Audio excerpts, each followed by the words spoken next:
প্রিয় ছাত্রছাত্রী ভাই ও বোনেরা, সবাইকে আসসালামু আলাইকুম, আদাব।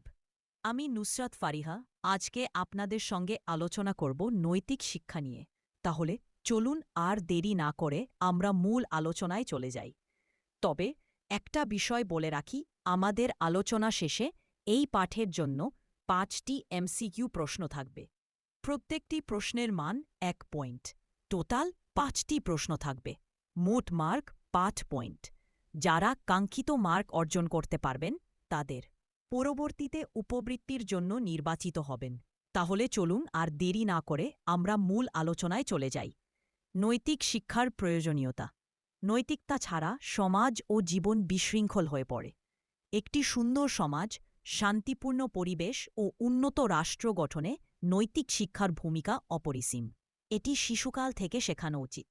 নৈতিক শিক্ষার উপকারিতা: সত্যবাদিতা ও সৎ জীবনযাপন। নৈতিক শিক্ষা একজন মানুষকে মিথ্যা, প্রতারণা, দুর্নীতির বিরুদ্ধে দৃঢ় করে তোলে। সহানুভূতি ও সহনশীলতা: এটি মানুষের মাঝে ভালোবাসা, দয়া, সহানুভূতি সৃষ্টি করে। নিয়ম শৃঙ্খলা শেখায়। একজন নৈতিক ব্যক্তি আইন ও নিয়ম মেনে চলে। সমাজে শান্তি ও সম্প্রীতি আনে। নৈতিকতা সমাজে সহাবস্থান ও শান্তি বজায় রাখতে সাহায্য করে। মানবিক মূল্যবোধ সৃষ্টি করে। নৈতিক শিক্ষা মানুষকে দায়িত্বশীল ও শ্রদ্ধাশীল করে তোলে। বাস্তব জীবনে নৈতিকতার প্রয়োগ: উদাহরণ, একজন ছাত্র পরীক্ষায় অসাধু উপায়ে না পাস করে কঠোর অধ্যয়ন করে সফল হয়। কেউ রাস্তার পাশে ক্ষুধার্ত মানুষকে খাবার দিয়ে সাহায্য করে। একজন ব্যবসায়ী ক্রেতার সঙ্গে প্রতারণা না করে সঠিক পণ্য দিয়ে।